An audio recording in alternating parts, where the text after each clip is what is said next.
I'm Andrea Giles, and you're listening to the Heal from Infidelity podcast, episode number 191, Full Body Healing with Majo Torreli. Hello, and welcome to the Heal from Infidelity podcast, where courageous women learn not only to heal from their spouse's betrayal, but to become the boldest, truest, most decisive, and confident versions of themselves ever. If you know there's more for you than the life you're currently living, but don't quite know how to get there, you are in the right place. Stick around to learn how to create a life that will knock your own socks off. Is it possible? It is, and I'm here to show you how. I'm your host, Andrea Giles. Are you ready? Let's dive in. Hello, everybody. Welcome back to another episode. I have a guest today that I'm really delighted to bring on to the podcast. Her name is Majo. She lives in Spain, and I was so intrigued with her story of healing. I felt so much truth in the words that she shared with me about her journey. Very heart-centered person, heart-centered work, and I thought I need to bring her on and let you learn from her. So, Majo Torreli, welcome. Thank you so much for being here, Majo. I would love for you to introduce yourself. Let us know who you are, what you do. Go ahead and tell us about yourself. Hi, Andrea. Thank you so much for having me. So I am a somatic coach. I work with women, helping them break out of their unhealthy relationship patterns in love and rewire their relationship with themselves so that they feel deep self-love, confidence, worthiness, all of it from within. Beautiful. So usually it seems that in many of these fields that we go into, we learned a thing or two from our own experience, right? That led us into doing more deep research, deep healing, deep things. Would you mind sharing with my listeners a little bit more about your background? How did you get into this? Yeah, of course. It's actually super intertwined with my personal life and my personal story. So, well, I spent all of my 20s like in back-to-back relationships. And while they look different on the outside, all of them were really disempowering in some form. And the irony was that throughout all of this time, and it's a long time, 10 years, I was always working on myself. I was like doing all the therapy, all the mindset work, all the courses, meditation, healthy lifestyle, you name it. And yet I kept repeating these patterns that weren't serving me in love. So it really made no sense to me. And the tipping point was the last of these relationships, which turned out to be really emotionally abusive. And it was like a time of deep contrast in my life, because literally the very same day that I formalized this relationship was the day of my Oxford graduation. And I was like graduating with distinction and like had landed a dream job in London and like had started this shiny new life in London. And like, it was really shocking to have this contrast of all shiny things going on outside. But like in love, I was feeling so disconnected and within myself and like so powerless. And within myself, I was like really anxious all the time and just out of myself, And essentially with time, these relationships lasted like a year and a half.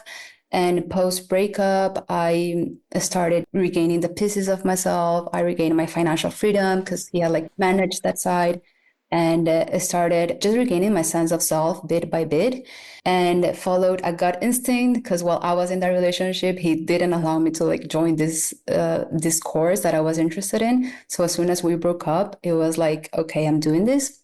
And I followed this gut instinct and joined a course in somatic sex and relationship coaching, even though at the time I had like no clue what somatic meant. Now I know it means body-based. And it was incredible because in less than 1 year of somatic coaching, I achieved what like 10 years of therapy couldn't do for me. Wow.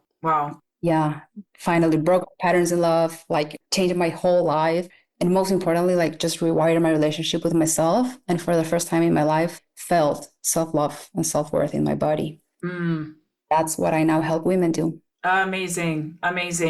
So it sounds like I don't know if you felt this way, but it can feel a little bit scary for you're clearly very smart, very intelligent to drop out of your head and into your body and kind of surrender to that. Did you struggle with that at all? Yeah, especially because like I had no clue. Like, I had no clue that that was what you needed to do in the first place. And I just like, I really, really struggled with it because I had worked so much on it. Because I was like, 10 years of like knowing what self-love is intellectually and like learning about it. So I just didn't like capture in my mind like this gap of like, oh, you actually have to feel it in order for it to materialize in your life. And yeah, that's the gap that somatic coaching helped me fill. Mm. But it took me, yeah, it took me, I mean, the 10 years of not getting there and then finally starting somatic coaching. How did you know? You said you kind of had a gut instinct to do that, but you had had that before too. How did you know that something needed to give, like something needed to change for you?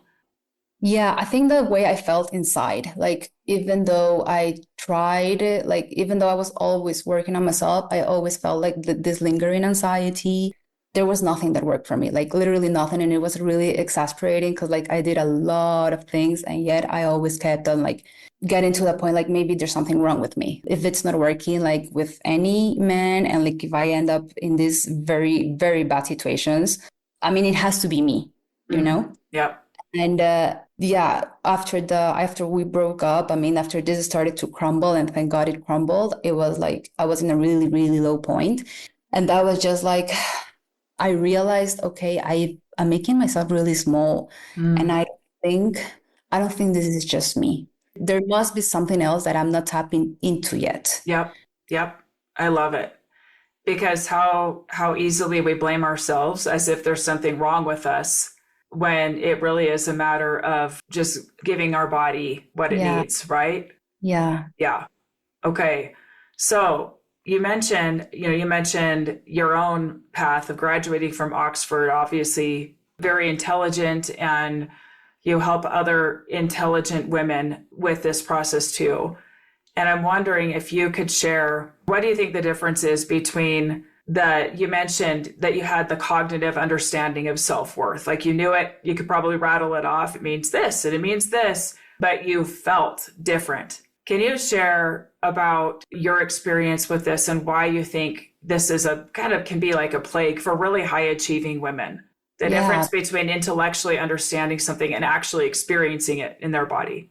Yeah, yeah, totally. The thing is that everything that you are, everything that I am, like everything, like our emotional truths, our emotional beliefs, all of them, I would say, like, okay, like 90% of them at least are actually stored in your body, whereas only like 10% are stored in your mind. So, as a smart women, what we do is we try to cover it all, and like this is where we go to all resources Yeah. and like tackle it all. But of course, because nobody ever teaches us this, we don't realize that we're just like working with this 10% that lives in our minds and like essentially leaving behind all of the 90% that we're not tapping into by not including the body in the healing conversation as well as the nervous system. And essentially, it creates this gap where you just are working with your conscious beliefs and some parts of you, but you're just leaving behind most parts of you. Well, so of course there's going to be a big gap, right? Yeah. And all the unconscious that we are not even aware of. And what was your experience like as you started practicing the things that you were learning? Were you surprised at what came through your body, what you learned from your body? Oh yeah. I mean, it's amazing. It's amazing once you start reconnecting. It's amazing how you just like learn so much about how to do love and life in a way that feels really aligned and true to you. And I think the first thing that I learned is that, all of these concepts about like self-love and self-worth and all of this, you cannot really tap into them and like really have them materialize in your life until you have a felt sense of safety in your body. And that's really something that I work with clients and like it's a game changer because we often go into just like, yeah, develop self-worth and like Yeah. all of things. And Mhm. it's really after, especially after you had experiences, tough experiences like betrayal, infidelity, severe heartbreak, what you really need to focus on is like becoming the safest person you know. Yep. Felt sense of just safety and like I can be with myself, I trust myself, I have this very basic safety. Yep. And after there, I think that the sky is the limit. Mm-hmm. Absolutely. And how we try to reverse that and try to control it and try to almost contort ourselves into things that if we would slow down for a minute, we could see what worked for us, what don't work for us, but kind of plowing right over it sometimes, right? Yeah. You said something, I think that's important. You said a felt sense of safety. Tell us the difference for you and what you teach your clients about a felt sense of safety and like intellectually being safe, moving from this place of trying to control to feel safe to actually feeling safe.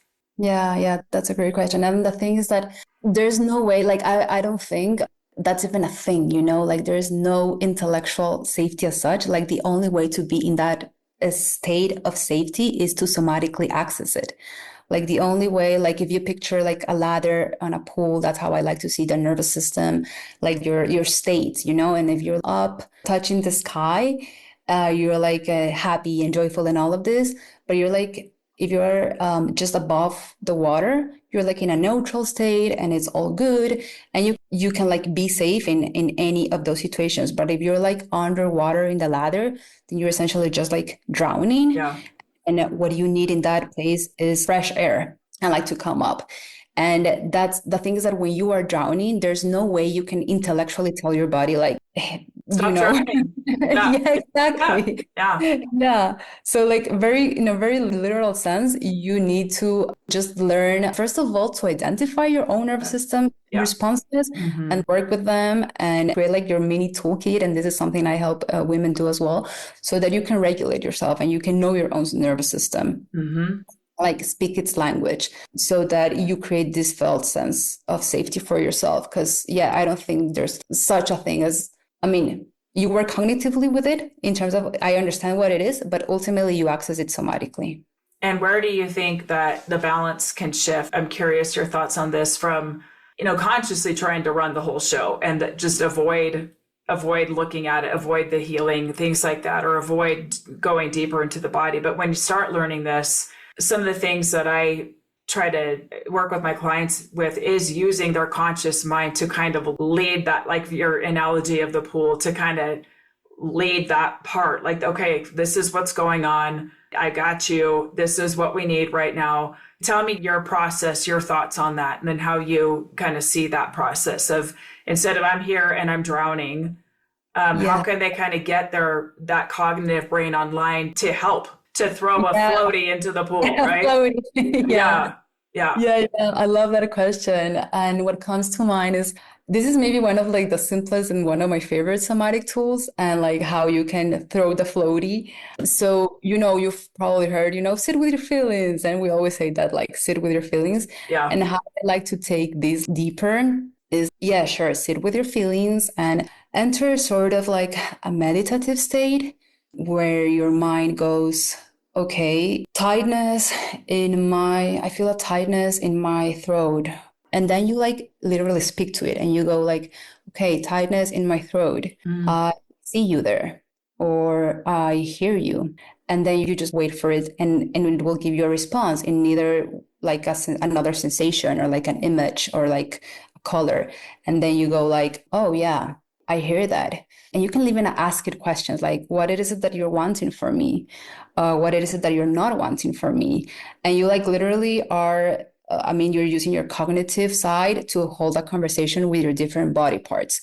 And they literally give you information, not in the sense of like how we understand information, but images and sensations and maybe just words. And you just like ride the wave and like dialogue with the different body parts as they speak to you. Yeah. And then you like just can thank all those parts of you, let them know you'll be back, and you can end the meditation with a little journal and an integration. So beautiful. I love it. I love it. Do you mind if I hop into another question here?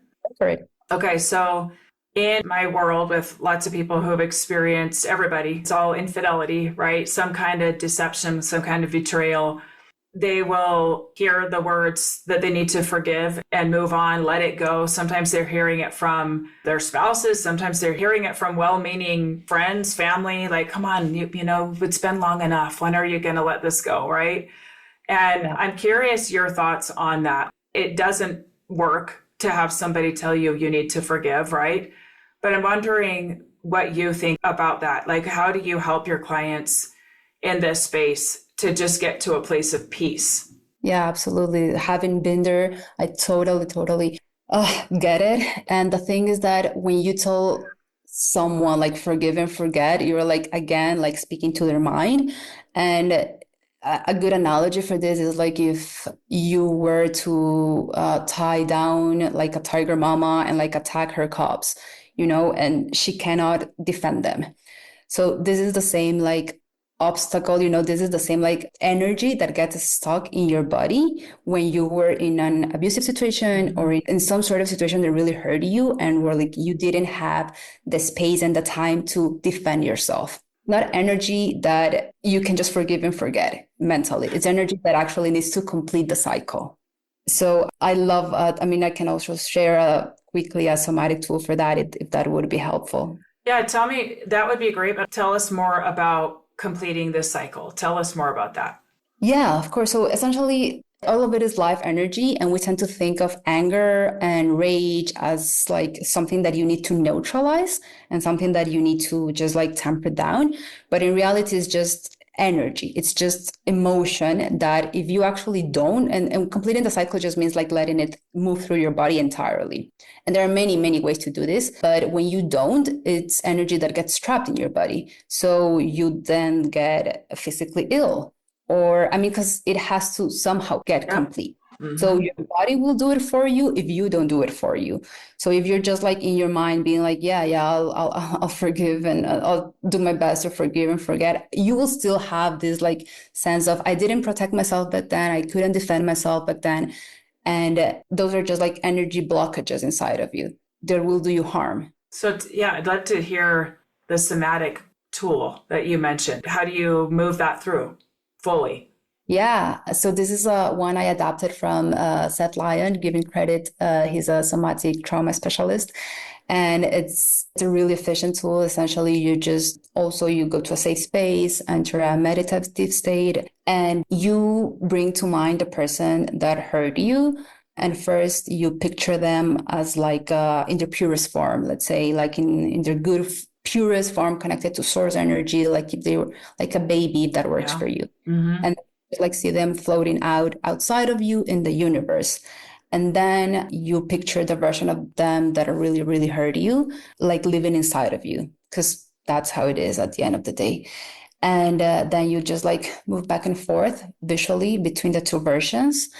And what you want to do once you've like differentiated them is to really, in your mind, really attack and like full on like attack Wow. in any way that feels good, the version of them living inside of you. Mm. And like you can scream, you can punch a pillow, you can like whatever your body feels called to do. That's like the tiger mama defending her. Mm. And if any feelings of like compassion or whatever arise, you just like direct them to the version of them living outside of you. And you just continue doing this until you feel, and you will literally feel the energy like, like the release. Yep. And you just like see yourself standing on top of them victoriously. And yeah, and then you can just let them go and like burn them, literally burn them in your imagination. Mm-hmm. They like are out of your system in a very symbolic and visceral way. Ah, so powerful. So powerful. The imagery there is amazing. So powerful.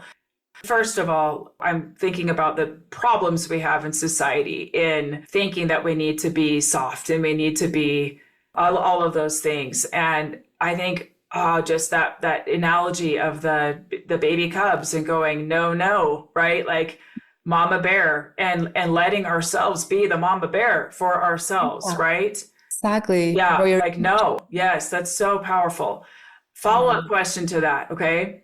I have a lot of clients who are staying in their relationships that they want to make it work. How do they allow themselves to go to this place, release that energy, and then kind of re-enter, stay in the relationship? Like, what does it look like after that for them to have that experience? And then what happens to the floating light, the light image of them? Yeah. How does that integrate back? Yeah, that's a good one. Well, in that case, it's already about working on relationship repair, because like of course if your decision is it still to be in the relationship with this person, which is totally valid, then you definitely need to work on, I mean, this is just like one piece of the puzzle in terms of letting out and completing the cycle of anger so that you can let go of that resentment that you carry. And then is also like assessing your capacity and boundaries, also in a very somatic way, to see if there's anything else that needs tweaking in that sense. Because you need to really understand what is your capacity in terms of like, okay, here is how I can move on forward. And these are my new boundaries. And that is something that after infidelity or after any difficult episode, you really need to reevaluate again in a body way. So that would be my next step. Okay. Okay. What I'm hearing there too is just the example of if we are worried that our little cubs are going to get hurt again by the same attacker, we're going to stay away from the attacker, right? And I think it's similar that if we, knowing that the threat is under control, right? That the person doing the attacking is changing from the inside out themselves so that it no longer is a threat, right? And well, I see this a lot where my clients will kind of hold on in their body this feeling of threat, right? And sometimes it is this work that you're talking about of really needing to process it and let it go. And sometimes it's a combo of that and actually seeing that the threat, it's still a threat, that there's things that they're seeing that their body's feeling that are saying, no, you're not out of the woods yet, right? And so, yeah, I love the imagery of that, of letting go of all of that inside of you while also staying awake and aware, right? Yeah. Paying attention. Would you add anything to that? Yeah, absolutely. I think that put up beautifully. And yeah, I would just add that this is honestly like the place, like if this is where you're at, is like the place where you really need to drop into your body and where you really need to access your nervous system. And that's because you really need to create first that sense of safety in yourself. Because like often we go looking, especially, you know, in a relationship with someone, and when we've had this dynamic, it's like we go ask for that safety, we outsource it, and it's really difficult, and it really has to begin in yourself first. Yep. And yeah, that would be my recommendation. Mm-hmm. Yep. I love it. Thank you. Tell me this. How do you start to trust your intuition? How do you recommend trusting your intuition when maybe we have shut it off for a very long time, especially when we're making these big decisions about staying or going, or in cases of dating new people after leaving a relationship? How do you get back into your intuition? Yeah, totally get that. I've been there so many times. And the thing is that as a culture in general, we tend to think of intuition as this like on and off switch. And we're just like, oh, I'm in the middle of a date, or like with this new person or in a relationship, and I just like need the information now. So I'll just like switch it. And that's really not how the body works. And all, you know, how we digest the food we eat, like in time, it's the same with like the emotional experiences we have. We also need time to digest them. So in general, this is true. And it is even more true after we've had like relational trauma. We really, really need to give our bodies that space and time to sit with our relational dynamics and like what we're receiving from someone, how we're feeling in the presence of someone, and like really stay with it for a period of time, and like really trust that your body will, it's very wise, and like it will definitely give you those nudges. But again, the thing is that when we're drowning in the pool, we tend to push for that intuition, and it's like, where is it? You know, why don't I have the answer yet? And it's like when you're drowning, which is often the case in these situations, you don't need to reach for intuition. Mm-hmm. You need safety again, so that once you have it, you can stay with it longer, and then the intuition naturally, it comes. It always does. Yep. Yeah, something that I often say is that after infidelity, many of my clients get really caught up on the decision of, do I stay, do I go? I'm so stuck in this decision. And what I say is that staying or going is beside the point. That what the point is getting back to you and growing, like getting back to who you are, that healing that kind of surrendering to that. It really is a surrender and going, like when you start tapping into that and taking the focus off of the other person, you naturally come to the answer and you naturally know, and you don't have to fight for it. You don't have to grasp for it. It just arrives. It's just there, and our body will say, yes, yes, this is correct. Right. Yes, Yeah. yes, I so agree with that. And it just like this shift is so important because it you're already under so much pressure, and like you're adding pressure, like you're adding to the sense of unsafety if you like push yourself, for an answer right now, as opposed to like really just trusting that I really know. I mean, I will have the perfect answer in the perfect time. I love that. Yes. So much kinder to our Yeah, minds, to our bodies, so much more gentle. Right. absolutely. So tell me about, you talk about taking accountability for your own role in the relationships that you experienced before you really understood the somatic work. How did you come to that? How did you come to a place of being able to take responsibility? What did you learn about yourself? Yeah, that's definitely was a very important part of my journey of like breaking my own patterns. And essentially it's because we often like go out of similar to how our unconscious emotional, like our emotional truths are unconscious. It's the exact same with love, the exact same thing. So like essentially what love is just like this mix of emotional experiences you've had throughout your whole life, since your parents up until your most recent relationships. And again, these emotional experiences, they all live in your body. So that's why love is so largely unconscious.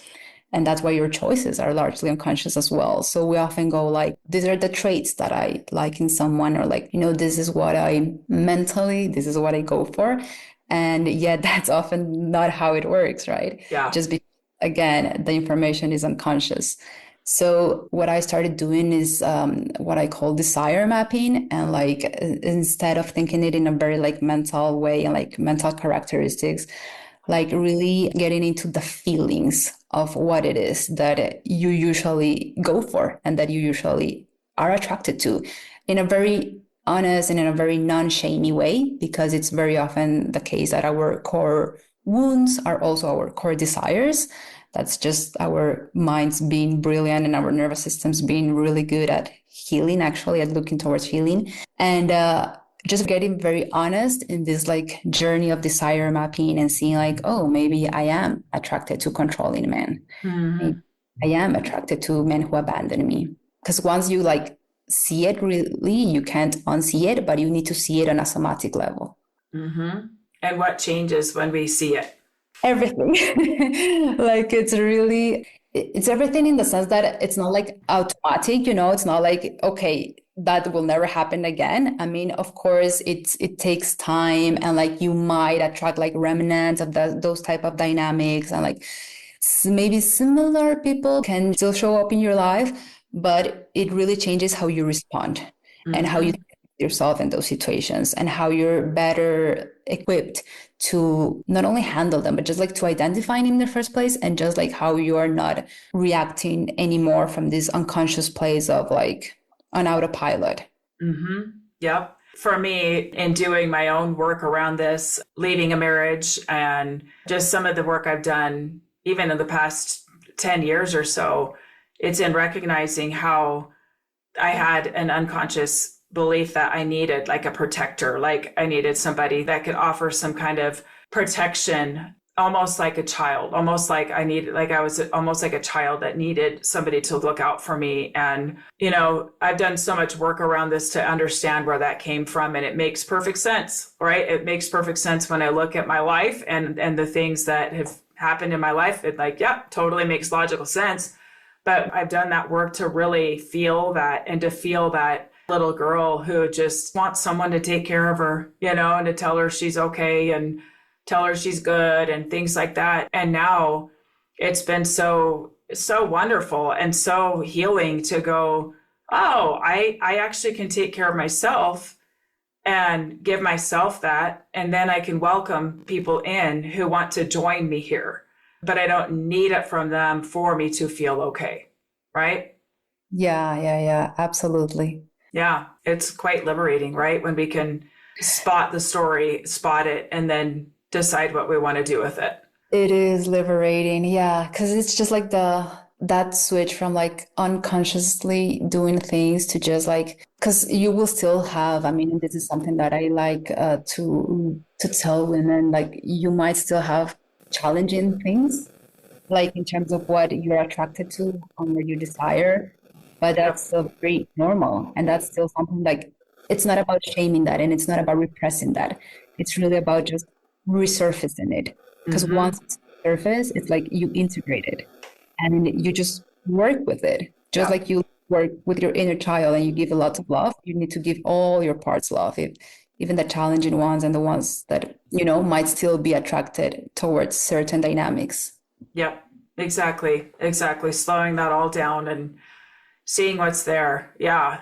I'm wondering if you have any other, like, I'm thinking about so many of the women that we're speaking to, right? They're high achievers, they're often busy, a lot of things going on. And we're all looking for a quick fix, right? We all want to know what can work quickly. Do I have to spend an hour meditating every day, right? Do I have to what am I signing up for here, right? And Yeah. so my question for you is what are techniques that you either have practiced yourself or that you teach that don't need to take a lot of time, but that can help us drop into our body?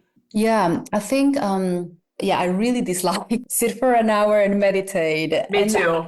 Me the too. meditation, it might not work at all for you. It might be Yes. fine. Yep. I get Like too impatient. Yep. Yeah. throw it out the window, if it doesn't work. Beautiful. Best news. Yes. Yeah. Yeah. Yeah, my work is actually all about like tailoring it to like what really suits you. And like for instance, the two tools that I mentioned, I mean, you can do them in a matter of like really minutes. And it's really about, I like to think of it as getting used to tending to yourself, like for yourself in a almost moment by moment basis. Like this is really how I see intimacy with yourself and like really tuning into what your nervous system is saying, like almost on the spot. I mean, of course, that's impossible to do 100% of the time, but like try to do it like throughout the day. So, like, actually, what I tend to teach is more like small practices, like a couple of minutes here and there throughout your day where you can come back to yourself and regulate. And that can literally be as simple as I'm a freezer, for example. Like, my response is to freeze when I'm triggered or activated. So like if I'm home, I know when I freeze, I can literally just go to my bed and like grab a blanket and like cocoon and just like cuddle myself for a couple Mm-hmm. of minutes. And I know that the warmth and the self-containment does it for me. Mm-hmm. Learn about your nervous system and learn what responses and what tools work for you. Mm-hmm. By practicing them, right? Practice Right. and try Yeah. them out. Yep. It makes Yeah. me think I have a 3-year-old daughter, and you know, what if we could have the patience for our bodies as we do for little toddlers who literally 1 minute she's great and the next minute she's not, where she's having a minute and like what happened between 30 seconds ago and right now, and rather than being frustrated or upset or whatever, just, okay, what do you need? What do you need? What's going on? Right? Like not making her wrong for having the experience that she's having as a toddler that doesn't know how to regulate, right? Yeah, yeah, yeah, yeah. Yeah, totally. The more you see your body like this and like learn to speak its love language, Yes, really just yes. the more you do this, the more it responds with like, oh, it's safe to be me, it's safe to take up space. It's just safe to exist in the world. Yeah. Ah, so beautiful. And what a gift for so many of us that were maybe even taught messages that counter that, like that it's not safe, that it's not safe to take up space, that your voice isn't welcome, that kind of thing. So beautiful, beautiful. Well, thank you so much. I want to ask you if there's anything else that you would like to share with my listeners before we go. Any messages, and then I want you to share where my people can learn more from you. We'll have all of Majo's information linked in the notes, the show notes. But what else would you like to share with us? What truths would you like to share? And then tell us how people can find you. Yeah, of course.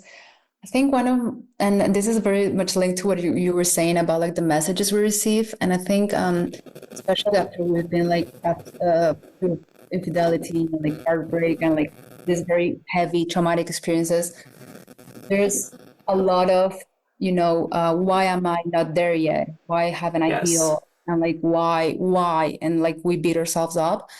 And what I really wish someone had told me back then is now my favorite way to like de-shamify, because there's a lot of shame that we carry around these experiences.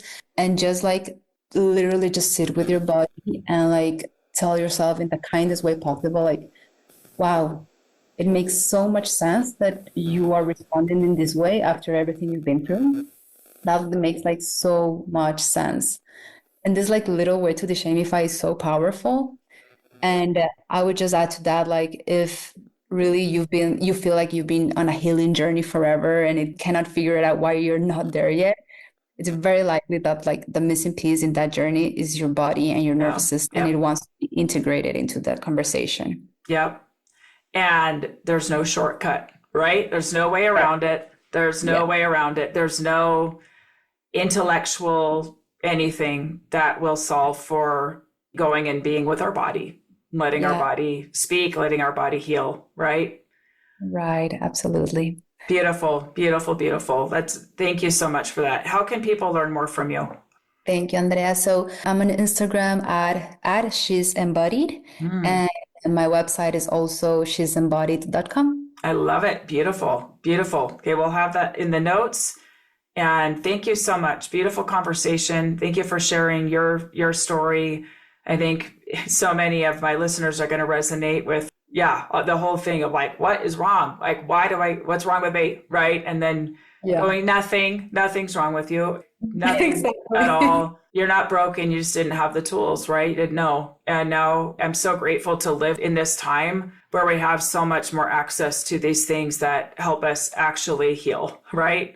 Not just putting a Band-Aid on it, not just putting, quick fixes, but actually going in and For real.